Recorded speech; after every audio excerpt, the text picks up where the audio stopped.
Hello and welcome everyone to the seminar.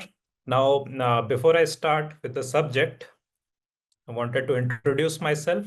Now, many of you know me, but many of you also don't. Okay. So here is a little about myself. Now, if I talk about my own UPSC journey, started in 2013. And from 2013 to 2016, I appeared for 4 mains examination and 2 interviews. Right, and I was all India rank 816 Civil Services Examination 2015. 2016 also again appeared for UPSC, but was rejected in the interview stage. Okay, so that is my UPSC journey. I'm a IIT Delhi graduate, and I'm the Indian Economy faculty at UPSCprep.com, and that is why I'm here. I've also authored a book, Indian Economy Handbook. Many of you may have already seen the book, right? Many of you who haven't, I highly recommend it. It's a very basic book, standard book for Indian economy, and written specifically from your prelims and mains point of view, right? It covers the static portion of Indian economy. And then for the current affairs, obviously you have your dynamic sources, the newspaper, the economic survey, and so on. Okay. So that was a little bit about me. I think we can continue. Okay.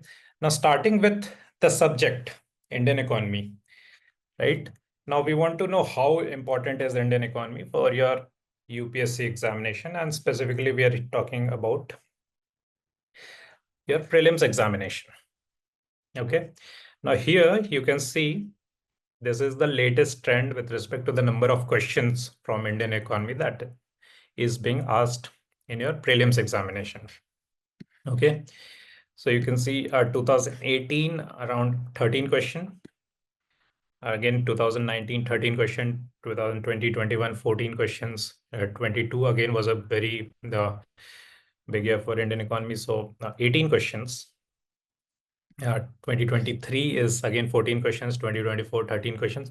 So you can see on average 13 to 14 questions, it can go even higher, right? Like it went into 2022, 18 questions. But around 13 to 14 questions you can expect in your prelims examination. 13 to 14 questions is your 26 to 28 marks out of your 200 marks. And the cutoff for your prelims examination is usually around 90 to 100 marks, right? Therefore, a big chunk of your marks is going to be from Indian economy. So very important for the exam. Absolutely cannot ignore it. Ignore करने का तो बात ही नहीं है. It is one of the most important subjects. Okay, and therefore, even if you don't like it, you have no other option. Indian economy तो पढ़ना ही पढ़ना है, correct? So this is how important is your Indian economy. As if we're talking about the share of total marks, it is 14% of the total marks, right? So 14% is a big chunk. And therefore, you must start loving the subject, because it will be otherwise very difficult for you to, because UPSC is at least a 2-year journey. Even if you clear at in your first attempt, it is a 2-year journey, right? You study for 1 year and then another year of the exam process. So 2 साल तो पढ़ना ही पढ़ना है, and if you don't love the subject, it will become very difficult. Okay. So I highly suggest to start falling in love with Indian economy. And what better week to say it than the Valentine's Day week or the Valentine's week, right? Very nice weather this part of the year. Okay. So now that we have established that you have no other options but to enjoy Indian economy and have a good time studying it, let's move on to how to approach the subject. Now that we have established the importance of the subject, I want to tackle this question. Why do many people find the subject difficult? Now, there are reasons for why many people find the subject difficult, right? Number one is many of you, in fact, most of you don't have a background in economics. Okay, till 10th standard, Indian economy isn't really a subject in schools. And then after 10th, you have to choose, right? And many of the people and many of the smart people who will eventually go on to appear for civil services examination, they go for the PCM branch, right? Physics, chemistry, and mathematics. And many people will study other subjects, maybe biology, but many people don't study economics in their plus two, right? And then you will have your college where you do your graduation and you study engineering, medical, arts subject, basic science, even basic sciences or history or geography, all that, sociology maybe. But many few of you will actually go on to major in economics, right? So when you, after your graduation, when you appear for the civil service examination, you don't have a background in economics, right? And economics has a technical nature. थोड़ा सा technical है, you have to understand the concept of economics, what is inflation, what is GDP, what is gross national product, what is fiscal policy, what is monetary policy, the financial markets, right? It is a little technical in nature, and you have to understand so that when you read the newspapers, the articles make sense to you. Okay. And what many of the aspirants do is they pick up the newspaper, they try to read it and understand it, and they're not able to. समझ में नहीं आता है. And जब समझ में नहीं आता है तो फिर थोड़ा सा difficult लगने लगता है. Right? Now, also, the subject has a very vast scope. Economics, again, there is microeconomics, there is macroeconomics.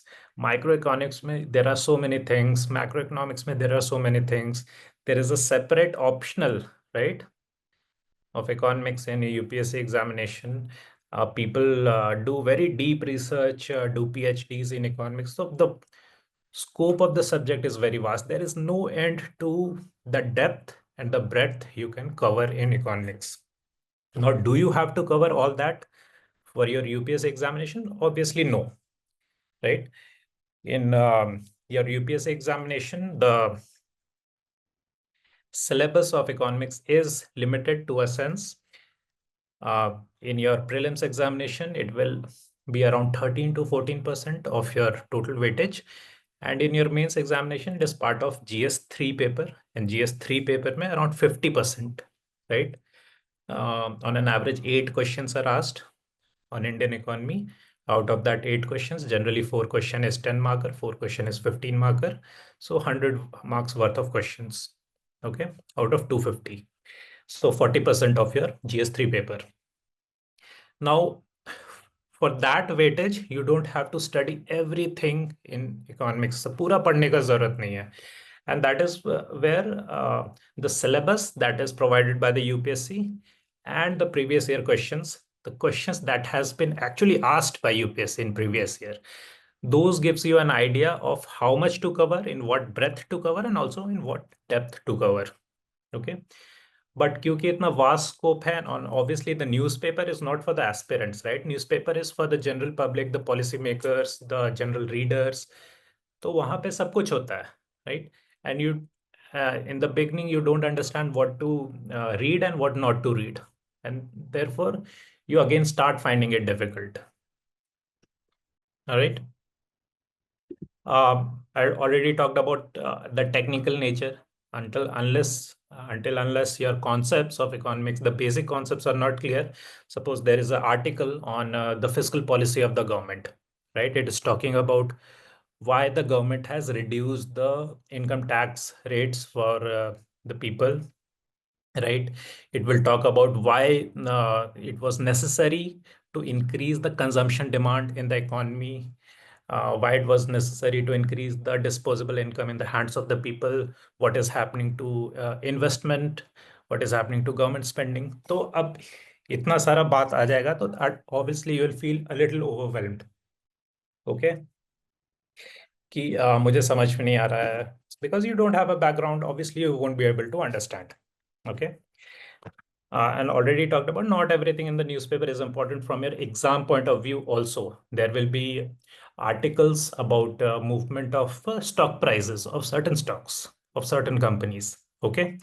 Now, for an investor or someone who is trading in the stock market, that information is important. So that person has to read it. It is there in the newspaper. For you, it is not that important. So again, you'll feel lost कि क्या पढ़ना है क्या नहीं पढ़ना है. Okay, and because of all these reasons, many people do find the subject difficult. Okay, so now that we have established that why many people find it difficult, then how to approach it. कैसे पढ़ा जाए यार. Okay, difficulty तो है. The way to approach it is from step 1, right? Or even before that, from step 0. Now, if you see, if I always give example of a great cricket player, Virat Kohli, right? Now, Virat Kohli is the greatest batsman, wants to makes a lot of runs, right? Maybe not very recently, not making a lot of runs, but in general, right? He's a great batsman, makes a lot of runs. He's a master of the craft that is cricket. Now, was he born that way? Obviously not. When he was young, maybe he lifted the bat for the first time, played cricket slowly with training and practice. He improved and have become the master that he is today. वैसे ही with Indian economy, you have to become, right? You have to start with very basic steps, reading the NCRTs, reading a standard book, so that the concepts, from the basic concepts, starts becoming clear to you, if the subject start making sense to you. Okay, and then as you go forward, obviously more dimensions will be added, your knowledge will improve, your understanding will improve, and then you'll read the newspapers, you'll read the reports, and then you'll become the master of the subject. Okay, तो वैसे ही start करना है. So the first thing to become a master in the subject, for your UPSC examination, you have to look at the syllabus. Okay, now the syllabus, especially your prelims syllabus, is something like this. Says something like this. It says economic and social development, sustainable development, poverty, inclusion, demographics, social sector initiatives, etc. Now, what does this mean? That talks about anything that comes under economic development. Now this is a very broad word, right? Economic development के अंदर सब कुछ आ जाएगा. It will cover your economic growth. It will cover your GDP. It will cover the policies of the government, the policies of the RBI, how the financial market is performing, how the external sector, the trade, export, import, how that is performing, how the currency is performing, right? So everything is covered here in the word economic development, right? Now, sustainable development again has an angle that the economic development should be sustainable in the long run, which means that there is a dimension of environment also here. So you also have to study about climate. Okay, social development. So you have to talk about the education, various educational indicators, the various health indicators, or social development means what are the economic development that is happening in the rural areas. Okay, all that. Poverty, inclusion, okay, demographics, or different demographics, the youth, the women, the elderly. Okay, social sector initiative, the government has various social sector initiatives, various schemes, so you have to study about that. Okay, now this syllabus obviously is very brief, is not detailed, and therefore you need something else to give you an idea that what is UPSC going to ask, because iske andar to sab kuch aa gaya. Okay, and therefore the next part is very important, which is previous year questions. These are the questions that UPSC has actually asked in the previous years, and that gives an idea कि क्या UPSC क्या पूछ सकता है, right? What are the kind of questions that UPSC is asking? What do we have to study? Also, how much do we have to study? क्योंकि if we take just one subject, the fiscal policy, then there is no end to the depth in fiscal policy that you can go to. Now, do we have to study in that much depth? Again, the previous year questions will give you an idea that, okay, this much is enough, right, for the exam. तो इससे ज़्यादा detail में जाने का जरूरत नहीं है. So what you have to study, how much do you have to study, and what are the type of questions that are going to be asked, right? So that you are mentally prepared for those kind of questions.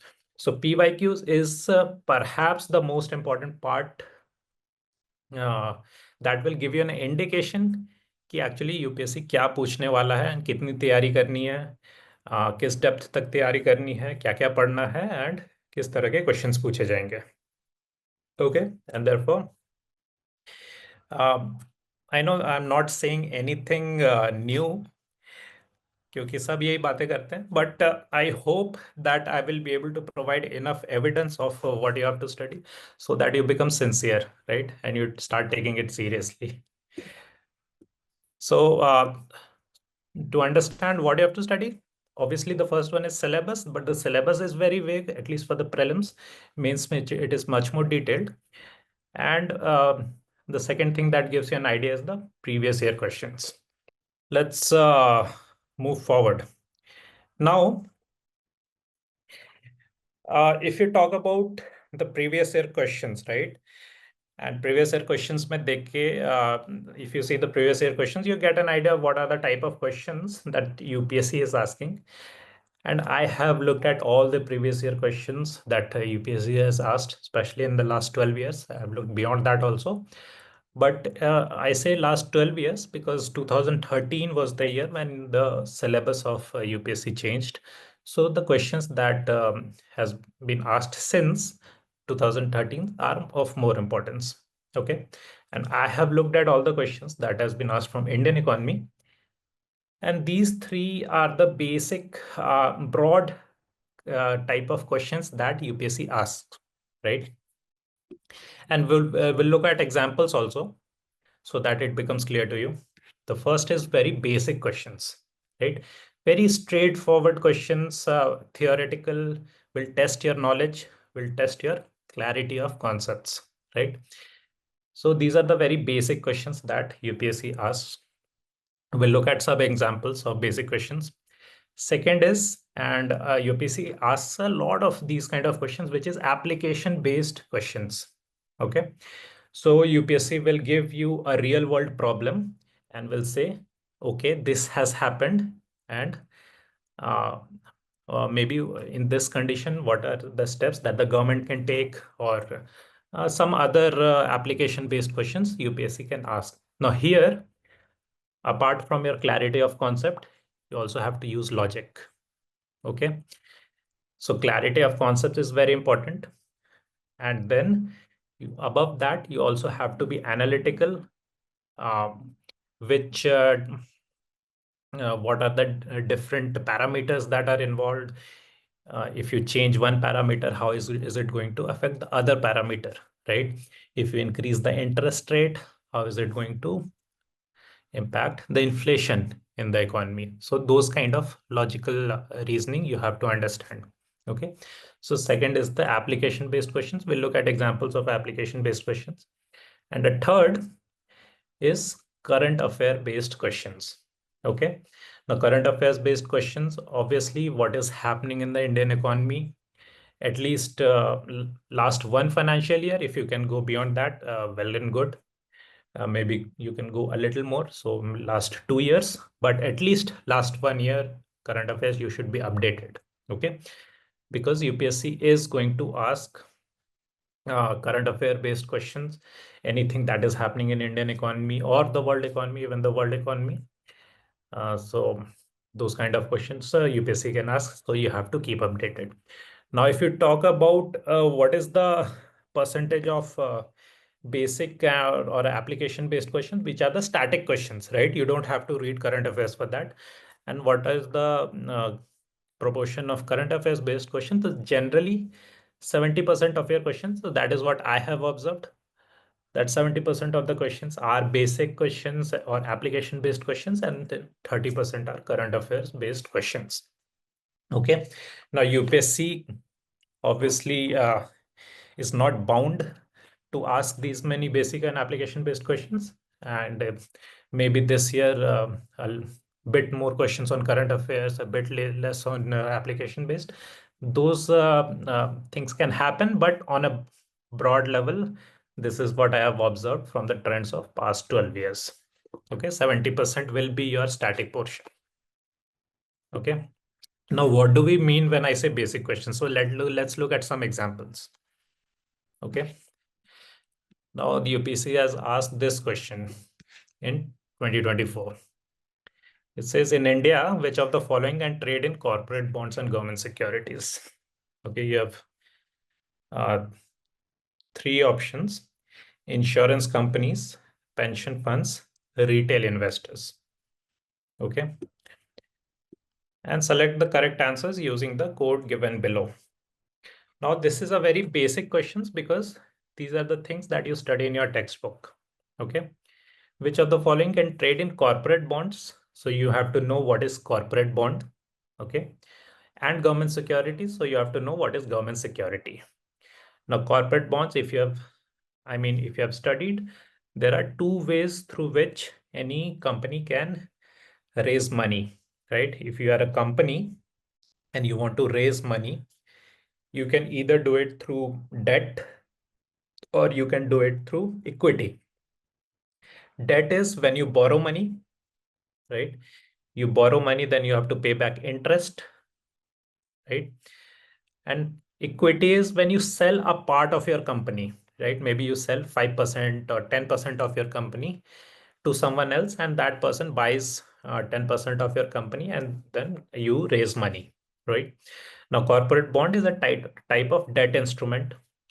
Government security is also a type of debt instrument, but government may obviously the government can only raise debt. The government cannot raise equity finance, right? Equity se paisa nahi, the government cannot raise money through equity, right? Because uh, government is a sovereign entity. No one can buy a portion of the government. Okay. So government securities is again a type of bond only. Now, which are the entities which can trade in corporate bonds and government securities? Now, if you guys know, insurance companies. Now, insurance companies, can they buy corporate bonds and government securities? Yes, they can, right? Because it's a company and the company wants to buy corporate bonds, government securities, they can buy, right? Similarly, pension funds. Now, pension funds is a type of institutional investor, right? People invest in their pension funds, and then that pension fund has a big pool of money, and then it invests those big pool of money. Again, it can invest in government bonds, corporate bonds, government securities. So pension funds can also buy both. And then a retail investor is one person who is investing his own savings. He or she can also buy corporate bonds and government securities. So this is a very basic question, a very bread and butter question that the UPSC has asked. So the answer will be D, 1, 2, and 3, right? So here again, what is required from you is clarity of concepts. You should know which are the entities that can trade in corporate bonds and government securities. Let's look at another question, right? Another question. Again, this has been asked on 2020 in 2024. With reference to physical capital in the Indian economy, consider the following pairs. Okay. So on the left column, there are items, right column, there are categories. A farmer plow, is it a working capital or a fixed capital? Computer, yarn used by weaver, petrol. Okay. Now, to answer this, again, you need to have clarity of concepts. Clarity of concepts regarding what? what is working capital and what is fixed capital. Okay. Once you know what is working capital and what is fixed capital, you can easily tell which of these items are working capital, which of these items are fixed capital. Now, I'll tell you what is working capital and what is fixed capital. Now, working capital is the money or material that is required to produce a certain amount of goods and services. Okay. And the fixed capital is a one-time investment, right? Fixed capital, the example of your fixed capital, when you set up a shop, right? Then the uh, land you buy or the shop that you set up, that is a fixed capital. It's a one-time investment on your part. Whereas working capital would be the payment you make to maybe some employees that you have hired, because you have to do it every month. Okay. So that is your working capital. Now that you know what is working capital and fixed capital, what is a farmer's plow? First item. Can anyone tell me? Is it a working capital or a fixed capital? Yes, it's a fixed capital because it's a one-time investment. Okay. So one is incorrect. Computer. What is computer? Again, computer is a fixed capital because it's a one-time investment. You have to buy a computer and you can do all the work. The yarn used by the weaver is using the yarn. Now it is a working capital because the more the number of fabric that you weave, the more yarn that is required. Okay. And again, petrol is working. Uh, Correct. You're correct. Petrol is again working capital because if you maybe own a vehicle, if you're a Uber driver and you are driving a car, then you require petrol according to how many kilometers you have traveled, right? So again, uh, two options are correctly matched. That is, computer is fixed capital and petrol is working capital, and two are incorrect. Farmer plows is actually a fixed capital and yarn used by the weaver is actually a working capital. So how many pairs are correctly matched? Only two. B, option B is correct. So again, this is an example of a very basic question. If you have clarity of concept, you can easily answer. Okay. Let's look at the next type of question that UPSC asks, that is application based. Now here you have to use a little brain, right? You have to use logic and arrive at the answer. Okay. So the UPSC will give you a real world problem, and then you'll use your clarity of concept and your logical reasoning to arrive at the answer. For example, this question, consider the following statement. Statement one is, if USA were to default on its debt, holders of US Treasury bonds will not be able to exercise their claim to receive payments. Okay, this is statement one. So again, this is a real world problem that UPSC has given you. Is it true? Obviously, it is not true. No such thing has happened. But this is a statement that UPSC has given you. And the statement two is, the USA government debt is not backed by any hard assets, but only by the faith of the government. All right. Now, you see statement one, if you say, and now this is something you may not have studied, right? Generally in Indian economy, you study about government securities that government of India issues, the government RBI issues government securities on behalf of government of India, right? That is what you have studied. You may not have studied about US Treasury bonds. But now that you have encountered these questions in the examination, you have to use your clarity of concepts and your logical reasoning, because US Treasury bond is not different than the government securities that government of India issues. Okay. So if USA has defaulted, right? So USA is no longer in a position to pay the holders of US Treasury bonds. Okay. Then will they get payment or not? Okay. So now again, we know that US Treasury bond, it's like a debt instrument, right? So in essence, USA has taken debt from the people. People bought US Treasury bonds. Now government USA has defaulted. USA cannot pay it back. So this is true, right? Because again, there are two type of entities that can borrow money through bonds. One is the private companies, another is government. Okay.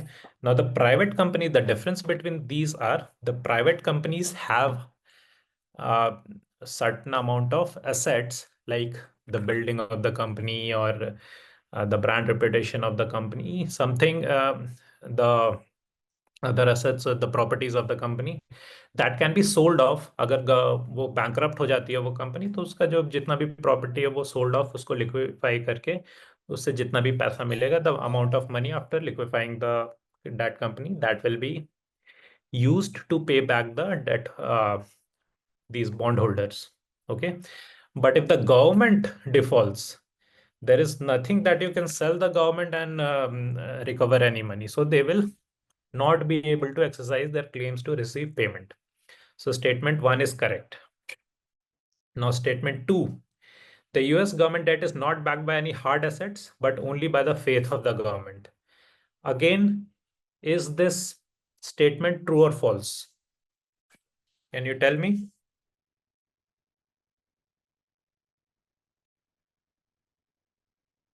Yes, this statement is true because the government is a sovereign entity. There is no higher power than the government. Okay.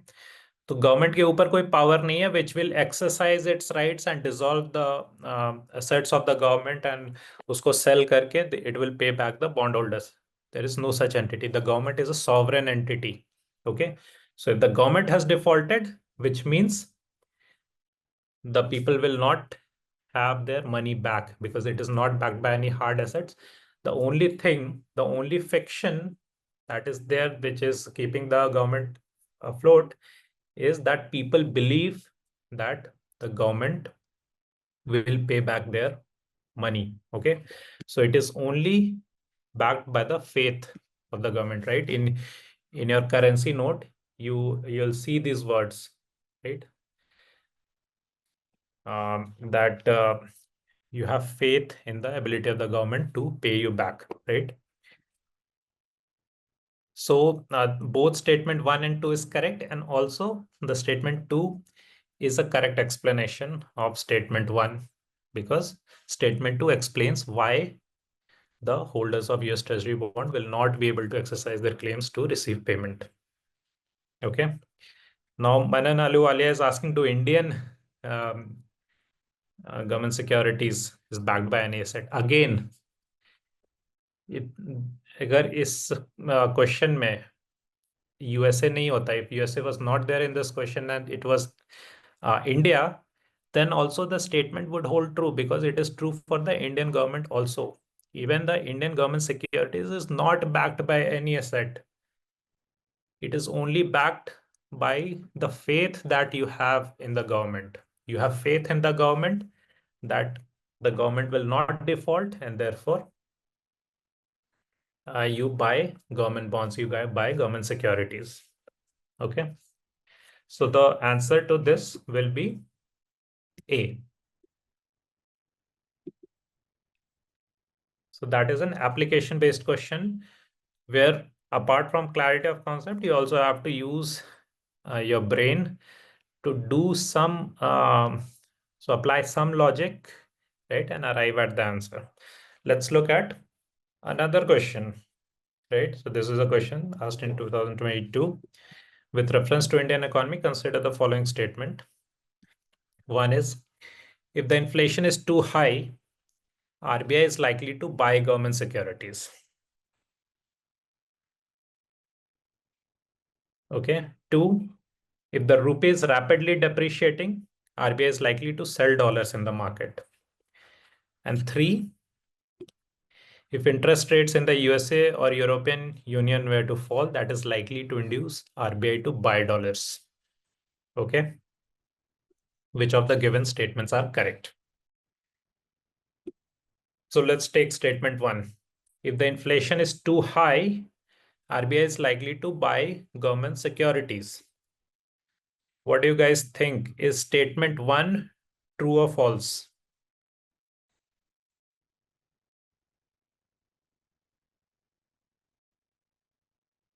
Yes, many are saying false. Now, how do we arrive that it is false? Many are saying true. So let's see. Okay. Let's see what is the correct answer. Now, here, many people make a mistake, like they try to mug up these things, right? They'll try to remember inflation high hoga, then government will buy government securities, or RBI will buy government securities, and they will make some mnemonics or some shortcuts and try to remember it. But that is not the correct way of doing it.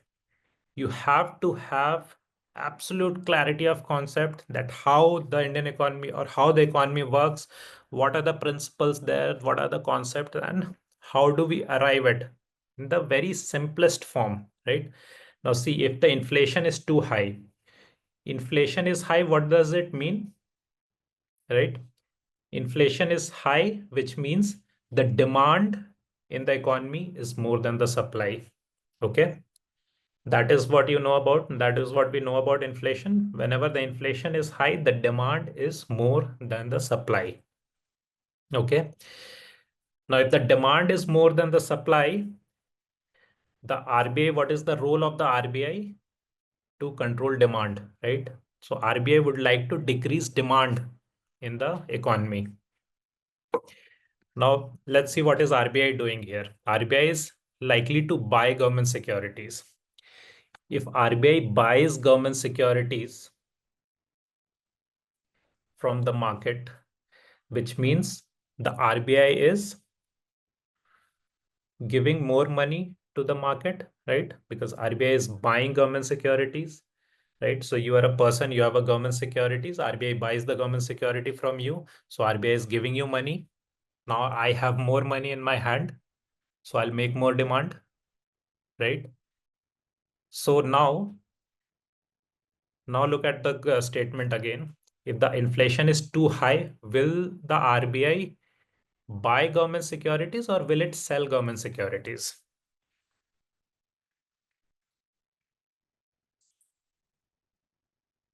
Correct. It will sell it. It will sell government securities. By selling government securities, RBI will reduce the amount of money that is there in the economy. The money supply will reduce, the demand will reduce, and the inflation will come under control. So statement one is actually false. Correct. Now you understand how to think about with these type of statements. Let's look at the second statement.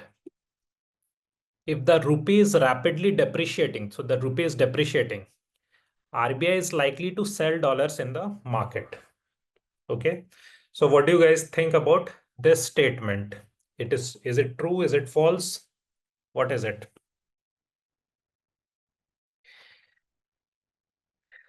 Okay. Many are saying true. Most of you are saying true. Let's try to apply logic here again. If the rupee is rapidly depreciating, right?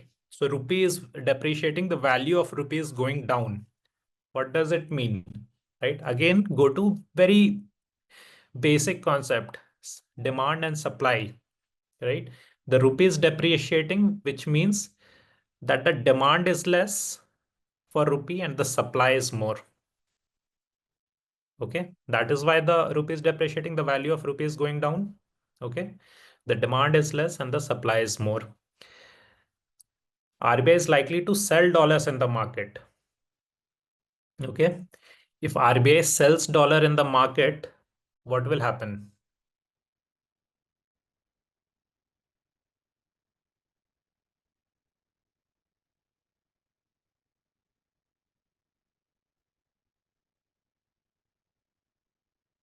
Did I speak incorrectly? If the rupee is rapidly depreciating, which means the supply is more and demand is less. Okay, correct. Correct. And if the RBI will sell dollars in the market, which means that the RBI is sucking out rupee from the market. It is making the amount of rupee that is there in the market less. Okay. So it will reduce the supply of rupee in the market. So what will happen? Again, the demand will increase, the supply will decrease, the supply has decreased, so the depreciation of rupee will stop. Okay. So it is again a true statement. Good. Let's look at the third statement. If interest rates in USA and European Union were to fall, that is likely to induce RBI to buy dollars. Okay. So the interest rate in USA has fallen. Okay, let's just take USA. That is likely to induce RBI to buy dollars. So the interest rate has fallen in USA. Okay. So the investors don't want to invest in the USA market anymore. Okay. क्योंकि USA में कम interest rate मिल रहा है. You're getting less interest from the USA market. So investor, you don't want to invest in USA. What will you do? You invest in the Indian market. Okay. When you invest in the Indian market, the demand for rupee increases, right? The demand for rupee increases, which means the demand is high, the supply is less. Okay. So again, what will RBI do? RBI will increase the supply of rupee, right? So RBI will buy dollars. When the RBI buys dollar, the supply of rupee increases in the market. Okay. So again, the third statement is true. So which of the statements given above are correct? Answer would be B, 2 and 3. Okay. So this is again an application based question, because our UPSC has given you real world problems and has asked what will be the action of either the RBI or maybe the government. The UPSC can ask anything. Okay. So this is the second type of questions that UPSC asks. The third is the current affairs based. Now for this, you have to be a little updated with respect to the current affairs. I've already told you, in general, at a broad level, 70% of your questions will be basic or application based, right? So those are static. You don't need to have the knowledge of current affairs to answer those questions. But 30% will be current affairs based, right? So you will have to be updated with respect to current affairs of Indian economy. Okay. The question is again asked in 2024. Consider the following statement in respect to digital rupee. Now, the digital rupee is something that was in news. So they've asked questions about digital rupee. It is a sovereign currency issued by RBI in alignment with its monetary policy, right? Now, with digital rupee, you have to understand that digital rupee is just the currency in digital form. Okay. So is the statement 1 true or false? Is it a sovereign currency issued by RBI in alignment with its monetary policy? Is it true or false? Yes, it's true. Because sovereign currency is right? If the government is issuing it, government is a sovereign entity, right? Sovereign, what do you mean by sovereign entity? You believe, you have faith in the government. Similarly, rupee, why does the rupee act as a currency in our country? Because the citizens of the country believe in the value of rupee. There is no gold backing the value of rupee. There is no other currency value backing the value of rupee, right? If suddenly tomorrow every uh, citizen in the country loses faith in rupee, then it will have no value. Okay. So it is a sovereign currency. It is issued by RBI. Yes. In alignment with its monetary policy. Yes. What is monetary policy? Monetary policy of the RBI is decided to manage the money supply in the economy. So accordingly, the RBI issues currency, right? So the sovereign currency statement 1 is correct. Statement 2 is it appears as a liability on the RBI's balance sheet. Is rupee a liability or an asset, right? In the balance sheet, there are two columns. One is assets, another is liability. Is it a liability or an asset in part of the on RBI?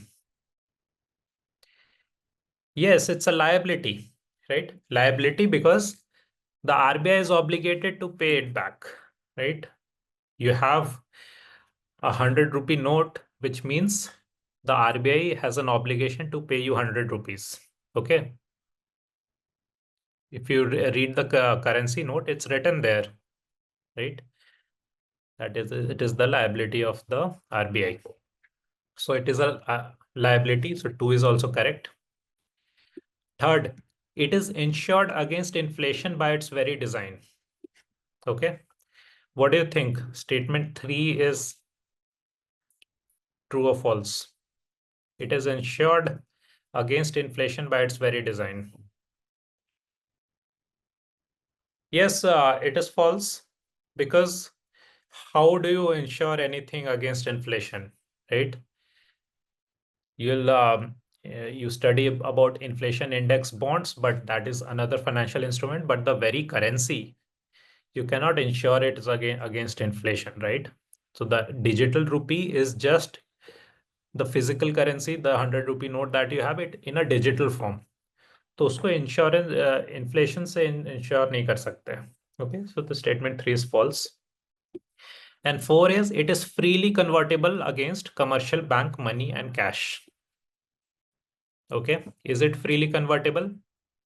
Yes, it is freely convertible because otherwise the application of the digital rupee will not be there, right? So the very fact that it is convertible makes it seamlessly integrated into our economy, right? So the fourth statement again is correct. It is freely convertible against commercial bank money and cash. Okay. Which of the following statements are correct? So the third statement is wrong. So option D, 1, 2, and 4. So again, for this, you have to have some knowledge, some updation of the current affairs. थोड़ा current affairs में पता होना चाहिए that a lot of articles come on digital rupee about its characteristics, various qualities of digital rupee. तो वो सब चल रहा होता है. So again, a little current affairs knowledge is required, but if you have the knowledge, you can answer it. Okay, let's take one more. So this is the last one we'll take. And this is a question asked in 2023. Statement 1 is, in post-pandemic recent past, many central banks worldwide had carried out interest rate hikes. Okay. So again, you need to have some knowledge of current affairs to understand if statement 1 or is true or false. Okay. Is it true or false? Statement 1. So this question has been asked in 2023. Okay. So from the context of 2023, if you think, then it will be true, right? Because at that point of time, the central banks were carrying out interest rate hikes. Now, if you answer it in 2025, it may not be true because now the general trend is many of the central banks have been decreasing the interest rates, right? But in 2023, it was true for sure. And the statement 2 is central banks generally assume that they have the ability to counteract the rising consumer prices via monetary policy means. Is statement 2 true or false? Statement 2 is true because central banks do assume it, right? Central banks, just like RBI, assumes that if it increases the money supply, it can influence the prices. If it decreases the money supply, it can influence the prices. So in 2023, statement 1 and 2 both were correct, and statement 2 was the correct explanation of statement 1. Okay. So your answer will be A.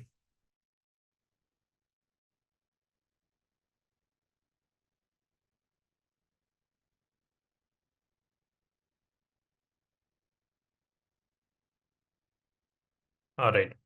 Pankaj is saying, I don't think this year in general trend you can call it. Yeah, so that is why the context is important in current affairs based questions. In the current affairs based question, this was asked in 2023. In 2023, the statement one was definitely a true statement.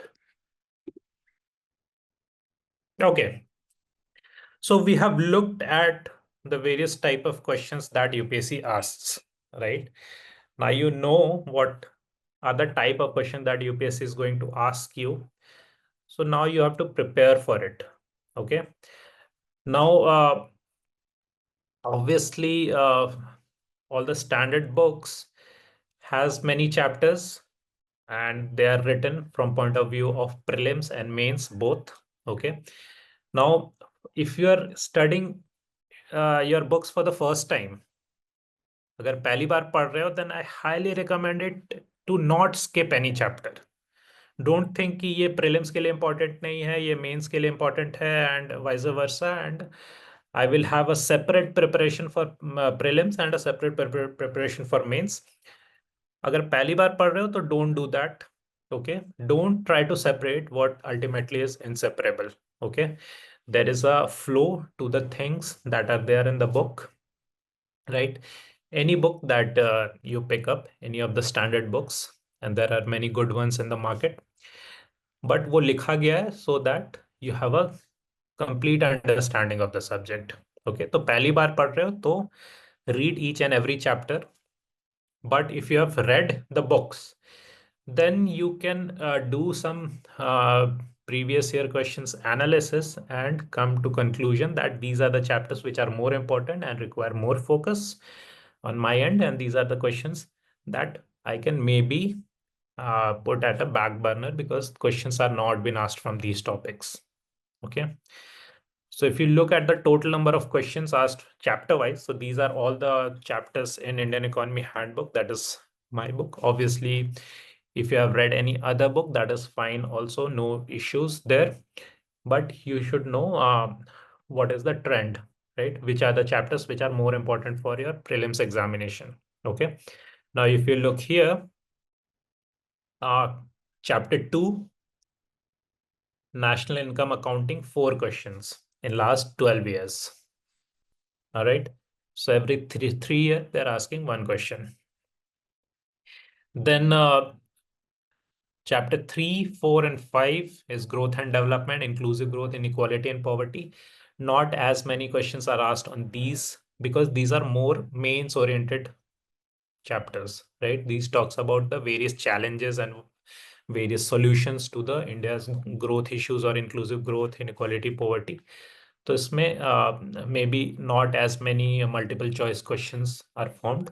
तो prelims के लिए, although some question has been asked, but they are more important from mains point of view. As you can see, the right hand side column, 3 questions from growth and development, 9 questions from inclusive growth. Okay.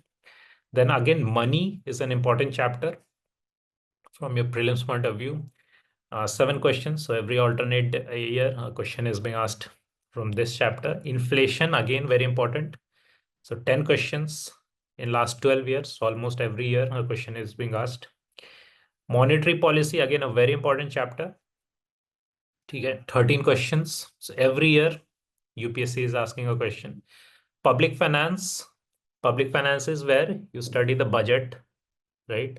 And the structure of the budget and all the deficits. That is important. Taxation.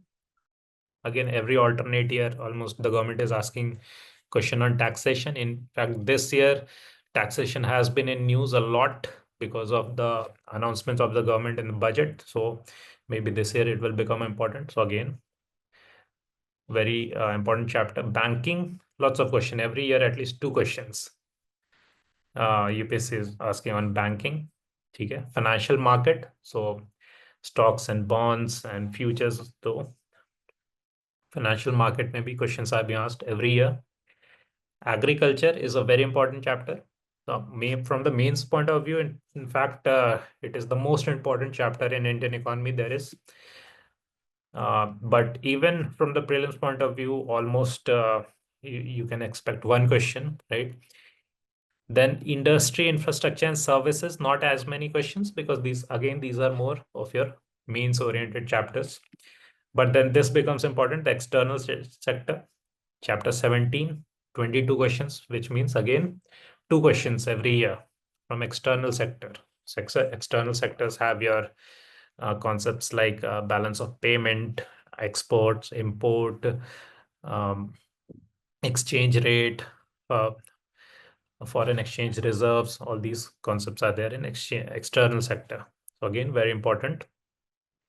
International economic organizations. Again, every year question has been asked on international economic organizations, which means World Bank, IMF, World Trade Organizations. What are the publications of these international economic organizations, right? Those sort of questions. Then these smaller chapters, these are small chapters, but again, you should know planning in India talks about all the 5-year plans and Niti Aayog, right? Uh, Unemployment, human resource development, government institutions. So a few questions asked from here, but so from these trends, you see which are the important chapters from your prelims point of view, right? So the important chapters would be chapter 2, chapter 6, money, inflation, monetary policy, public finance, taxation, banking, financial market, agriculture. Then you come back to chapter 17, external sector, and 18, international economic organizations, and then planning of India. Okay. So these are the chapters that you can focus on for your prelims specific preparation, right?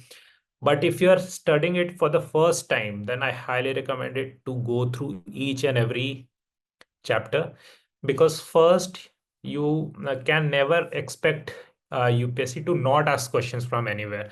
UPSC can ask questions from anywhere. अगर पहले नहीं पूछा है तो इस साल पूछ देगी. What's the harm, right? UPSC is free to do anything, so you should be prepared. And second, to have a holistic understanding of the subject, right? You cannot skip any chapter. If you skip inclusive growth, inequality and poverty, then maybe you'll not have a more holistic understanding of public finance or taxation, okay, or banking, right? Why are some of the initiatives of the government taken? So they may have linkages on other chapters, right? All these chapters, they are interlinked. They don't exist in isolation, okay? तो अगर starting में पढ़ रहे हो तो पूरा पढ़ो, read the whole book. But then as you have studied and the prelims comes closer, you can have more focused approach and study these chapters which are more important for your prelims examination. Okay.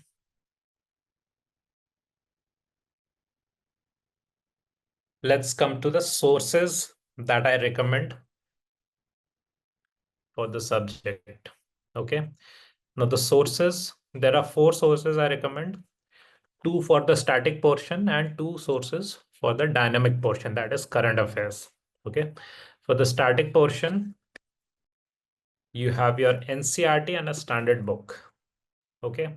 Now, many people will tell you that NCERT is not important. Excuse me, guys, a second. All right.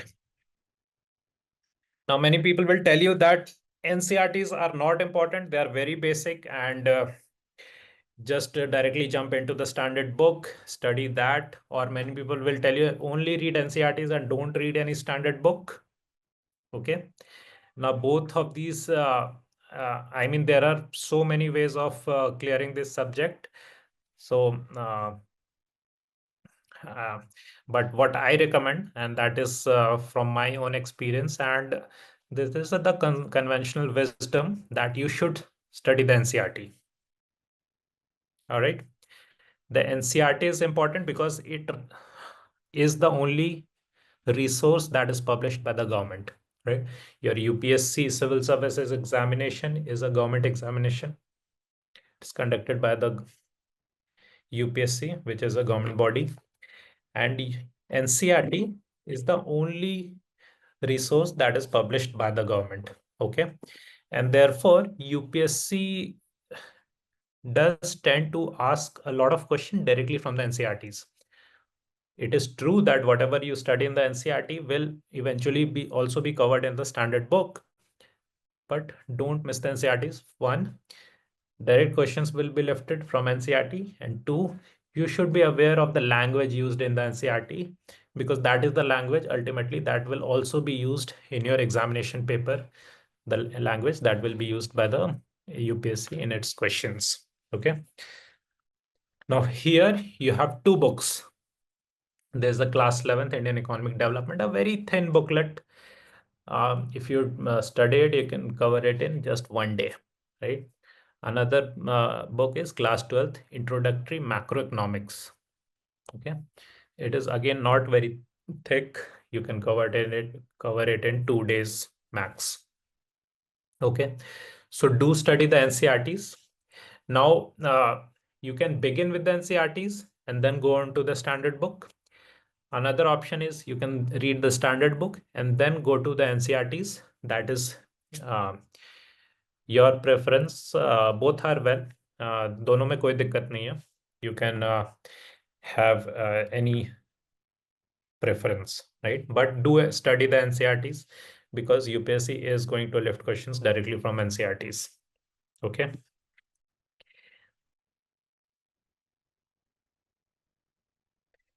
So this is the first resource for your static portion. The next resource is a standard book, right? Now here I've shown you my book because I believe in my book. It is good. It has good reviews.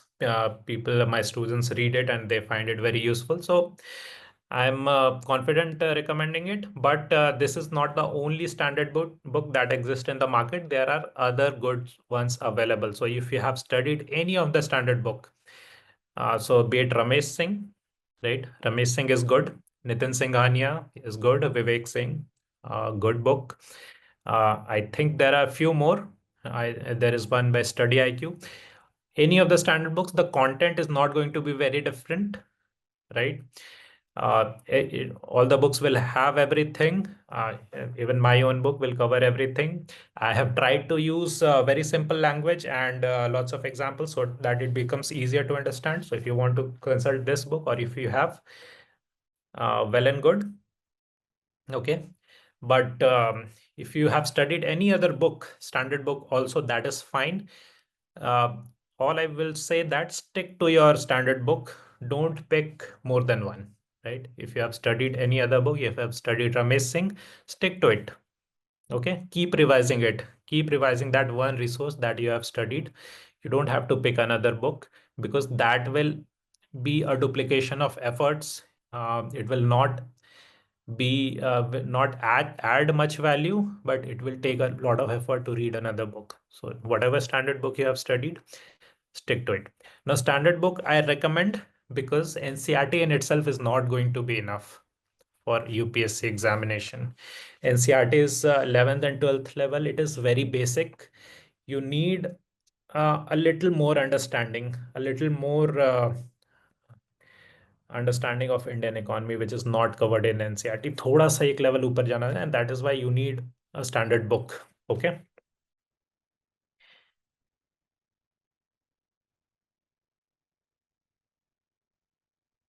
Okay, so I've listed all the books which I think are very good. So Ramesh Singh is good, Nitin Singhania, Vivek Singh, Study IQ. I find this book very good, and my own book, which I do highly recommend if you have not picked up any book. This my book is freely available on the UPSCprep.com website, so you can download the ebook, check it out, read one chapter, read one two chapter, and if you find it good, then continue with it by all means.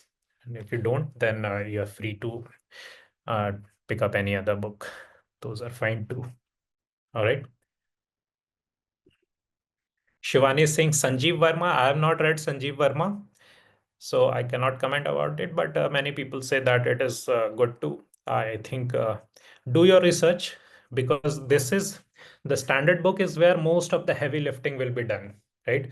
Once you finish the standard book, you will have all the knowledge that is required for you to crack this examination. So this is the where the most of the heavy lifting will be done, and therefore be very sure of which book you want to pick up, because once you pick up a book, it will you'll have to stick with it for the duration of your UPSC journey.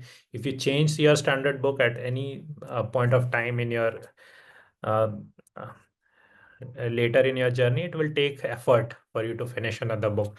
So do your research well in advance. Ask your peers, your trusted sources, your mentors, your friends, your seniors from college, or your family members who have prepared for the examination or are in the services, and they will recommend you. All right, great. Also, try to read a few chapters, right? Maybe pick up any one chapter and read it. And if you find it good for you, if you understand everything, then that is the book for you. All right, great. So these were the two resources for your static portion, that is NCERTs and a standard book. Now coming to the dynamic portion, the current affairs, right? And in the current affairs, the most important resource that you will have to study is the economic survey.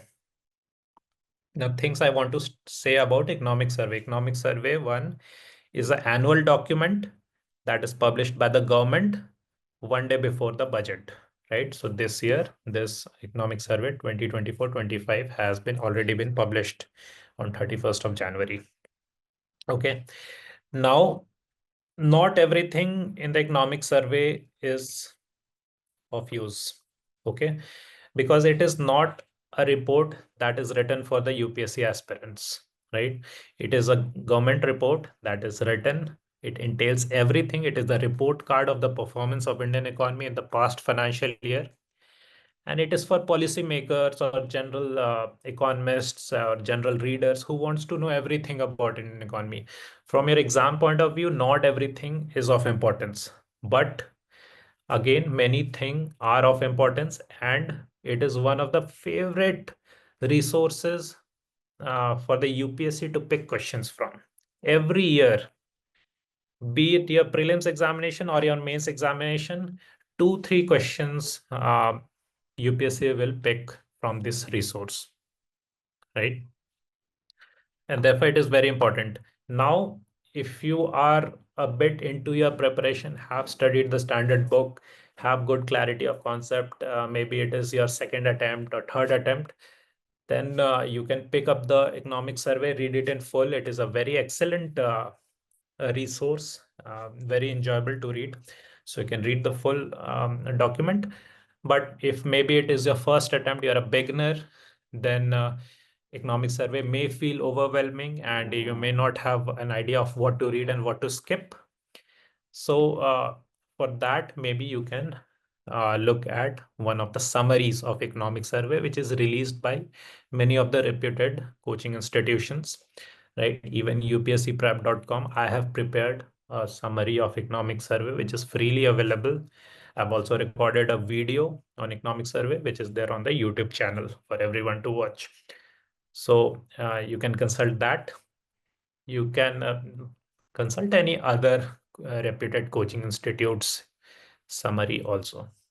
No issues there. Okay. But this is the most now economic survey. Obviously, economic survey, you read it along with the budget also. So budget is again very brief document of the budget. So you study that also along with economic survey. All right. So this is going to be the most important resource. Next is newspaper. Okay. Now newspaper, when you have finished your NCERTs and standard book, then you get into the newspapers, because before that, the newspapers are not going to make sense, right? You will feel overwhelmed, especially with the Indian economy articles, right? Rest of the articles may be an article on international relations or politics of the country or some other article, science and tech article, you can understand at a very intuitive level. But for Indian economy, you have to have the basics clear, right? You have to have your concepts clear. And therefore, only after you have read the static portion, you jump into the newspaper. Okay. Now, newspaper, I recommend 1 year reading of the newspaper before your prelims examination. Obviously, many of you have not kept up with the newspaper at this stage in your preparation. And if you are planning to appear for this year's prelims and you have not been reading the newspaper, then an alternative to newspaper is the current affair compilation that is released by the many reputed coaching institutes. Even UPSCprep.com does release compilations of current affairs. Okay, subject wise, it does. So if you have not been reading a newspaper, that is an alternative. It is not a perfect alternative, not an ideal alternative, because I highly recommend that you make habit of reading the newspapers. But if you have not been, then that is an alternative for you. Okay. Now you can pick either the Hindu or the Indian Express and read anyone, whatever suits you. Both are excellent newspapers. No issues here. All right. So these are the two resources for your dynamic portion, the economic survey, which you read with the budget. So the economic survey in the budget, and second is newspaper. And the alternative to, if you have not been reading the newspaper, is the current affair compilation. Okay. If you have not read the newspapers till now, then you'll not be able to go back and read the old newspapers, because that will be too much of a burden on you. And therefore, agar abhi tak nahi padha hai, if you have not read newspapers till now, then the best option for you available is a current affair compilation, right? A current affair compilation by any of the good coaching institutes, right? The reputed ones. ऐसे इधर उधर से मत पढ़ लेना. I mean, all the compilations are good only. They are not ideal by any stretch. Uh, but that is what you'll have to do for now if you're appearing for this year's prelims examination. Okay.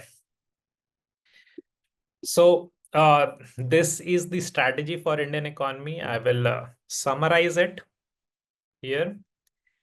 You study your NCERTs and your standard book. Also, when you study, do make notes. Okay. Because one day before your examination, you're not going to go back and read the whole book again, or even the highlighted parts. You have to have your own notes. Your own notes are very concise, something that only makes sense to you, have only the keywords. You look at the whole page and you understand, you recall everything. Those kind of notes that you should have. Okay. And then you update your notes with the economic survey and the newspaper. You keep updating your notes. Okay. And then at the end, you do, not at the end, throughout this journey, you do previous year questions. You appear in a lot of mock examinations, and do analyze whatever you tests you give, or even the previous year questions you attempt. See where you are making mistakes, analyze, improve on your mistakes. In the next time, you should not make those mistakes again, right? It's okay if you have not scored well in your first few attempts, right? But if you're not making improvement, what is the point of appearing for so many mocks and giving so many tests, right? So you have to have done analysis of whatever exams, whatever mocks you are giving, tests you are giving, and make incremental improvement. That is how you're going to get better, right? There is no other way. I wish there was a shortcut, but there is not. Okay. There are only resources that are available to you and your own hard work, right? Be smart about it. Some of the resources that are there provided by the coaching institutes, or your coaching classes, or your books, which you find good, make use of those, but ultimately it will be your own hard work. Anujay Singh, economy PT 365 by Vision IS will be enough, right? Again, I've said these are not ideal alternatives of the newspaper, but for now, this is a very good resource for sure. Okay. So the last exercise that I wanted to do with you guys is a PYQ analysis of a chapter, right? So you know that how to do PYQ analysis, how to understand what are the from PYQs, what to study, what kind of questions that are going to be asked. Apart from that, everything that I have to say has already been said. In the end, I'll also take up questions for sure. Okay. Okay. Now, this is an exercise that I wanted to do with every one of you. We'll do a PYQs analysis for a chapter that is monetary policy, and we'll look at all the previous year question that has been asked, and maybe you can participate here and tell me what kind of questions do you think this is? Is it a basic question? It is an application-based question, or it is a current affairs-based question? Okay. So this is a question from 2023. Okay. Statement 1 in the post-pandemic recent part, many say, okay, this is a repetition of the earlier question. So this is from chapter monetary policy, obviously. What kind of a question is this?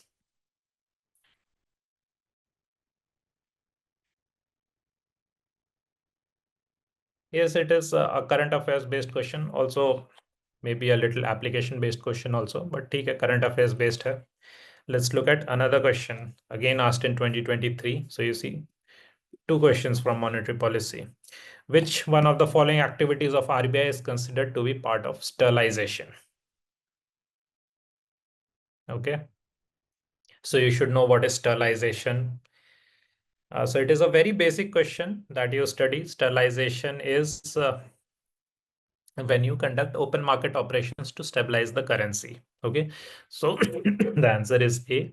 So it is a very basic question. And we are not going to try to solve all the questions, but try to understand what are the type of questions that UPSC has been asking. And that will give you an idea of how to prepare the chapter. Okay. So it is a very basic question, conceptual basic question. Next is asked in 2022, with reference to Indian economy, consider the following statement. Again, this is a repetition, right? We have already taken this question. If the inflation is too high, RBI is likely to buy government securities. Rupees rapidly depreciating, RBI is likely to sell dollars. Okay, this is an application-based question. Again, so these are the PYQs, because see, PYQ analysis is not some complex thing everyone thinks. PYQ analysis is take all the PYQs that has been asked from that chapter, spend time with those PYQs, look at it. What is can you see any patterns? What are the kind of questions UPSC has been asking? And that will give you an idea of how to study that chapter, right? What are the things to be kept in mind? At what depth should the chapter be studied? What should not be studied, right? So those are the things that it will become clear to you once you spend some time with the previous year questions. All right. Next is in 2022, UPSC is asked, in India, which one of the following is responsible for maintaining price stability by controlling inflation? Very straightforward, basic question. Okay. 2020, again, if the RBI decides to adopt an expansionist monetary policy, which of the following would it not do? Cut and optimize statutory liquidity ratio, increase the marginal standing facility rate, cut the bank rate and repo rate. So again, you see, you have to understand what these terms are. What is SLR? What is MS? Marginal standing facility rate? What is bank rate? What is repo rate? So that you can make connections between different parameters, right? So again, this is an application-based question. Next is in 2019. Which one of the following is not the most likely measure RBI takes to stop the slide of Indian rupee? So again, you see how is change in one parameter is affecting another parameter. Okay. The last question was also similar.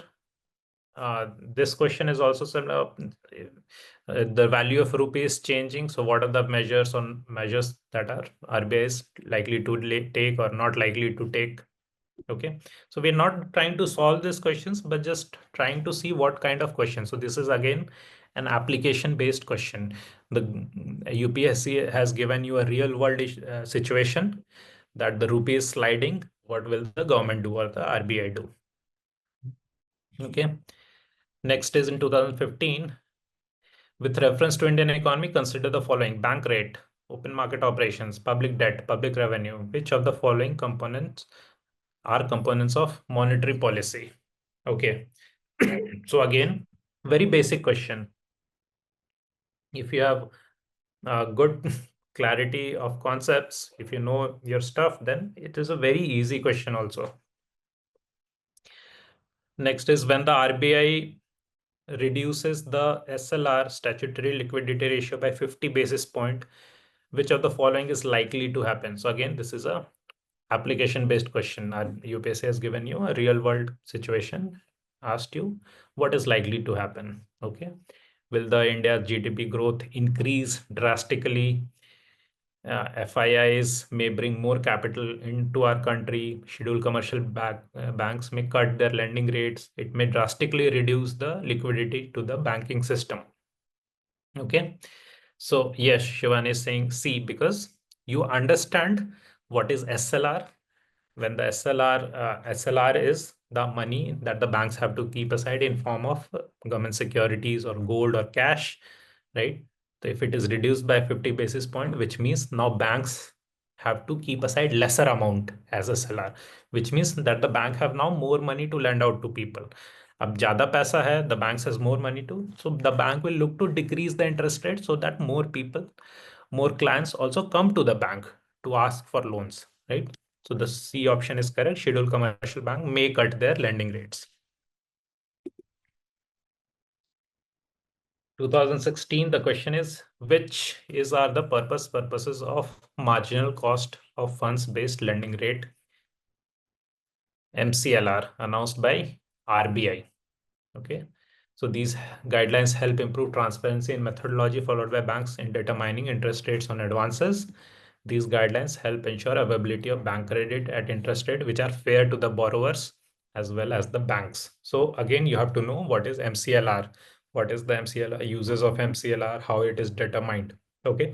So again, it is a very basic question that you study in your monetary policy chapter. In the context of Indian economy, which of the following are the purposes of statutory reserve requirements? Again, talking about reserve requirements, right? Reserve requirements are your CRR and your SLR, cash reserve ratio and statutory liquidity ratio. Okay, so again, if you know those concepts, you will be able to analyze each of these statements and arrive at the answer. Okay. So with these questions, all I wanted to say was that you compile all the questions from a chapter that has been asked. Now, all these questions chapter-wise are already there at the end of Indian Economy Handbook. So even if you don't have a physical copy, you can just download the ebook from the UPSCprep.com website or even the Telegram group, and you can get all these questions and you can spend some time analyzing these questions, right? So once you see these questions, read these questions, some sort of uh, patterns will start forming, right? What kind of patterns? Patterns that will give you an idea of what kind of questions UPSC is asking from this chapter. Okay. Now, if you see from the monetary policy chapter, a lot of application based question UPSC has been asking. Okay, so UPSC is asking if the certain interest rates will be increased or decreased, how will it affect the inflation? How is it going to affect the exchange rate, right? If how is it going to affect other indicators of the economy? So this will also tell you what sort of preparation you have to do with this chapter. Okay, so you have to make logical connections between different parameters, between inflation and the interest rates, between the exchange rate of the rupee to maybe the interest rates of other countries or interest rates of India. Is the RBI more likely to sell dollars or buy dollars? Is the RBI more likely to increase or decrease the interest rates, or increase or decrease the reserve ratios? Okay, so these are the type of preparation that you'll have to do. Okay, again, very similar type of questions. If the interest rate is decreased in an economy, it will, and you have four options. Next is an increase in the bank rate generally indicates this, and again you have four options. Okay, in the context of Indian economy, open market operations refers to what? So very basic questions. Okay, so this is how you should do your PYQ analysis. Just it is not a very complicated process. Just collect all the questions. All the questions are there already for use topic wise, chapter wise at the end of Indian Economy Handbook. So you can make use of those. And then spend some time, look at the questions, look at the different patterns, look at the various type of broad are there any relations between these questions, or are there any UPSC asking similar type of questions, right? जैसा जैसा पूछ रहा है UPSC उस type से you'll have a good idea about the subject, right? And you'll also start expecting what kind of questions UPSC can ask this year. Okay, so that's what I wanted with respect to the PYQ analysis. And now this is I think this is the last slide. Some don'ts that you must avoid, right? First is you should not pick up multiple standard books. Keep your resources limited. Have one standard book. So you read your NCERT, have one standard book, any one. There are few good ones available. So whatever suits you best. Okay. So I recommend that pick up a book. There are e-books, soft copies available on the internet. So take those books, read one chapter from each book, and whichever suits you best, that is the standard book for you, because the content are not very different. Every book will have almost the same contents. Okay, so whichever suits you best, whichever you find is easier to understand and easier to study, and will give you better clarity, that is the book you choose. Okay. Second is don't procrastinate, because it will lead to pendency. You have a limited amount of time till your examination. Now this time has to be utilized well, right, to the best of your capacity.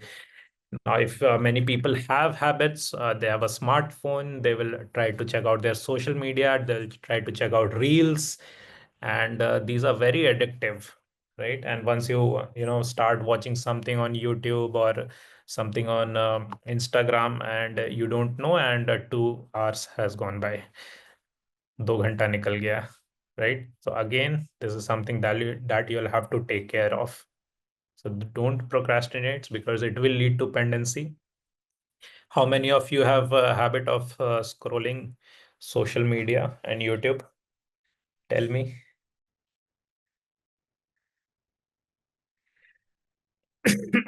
Yeah, many of you, I know, because sometime even I fall to these. Okay,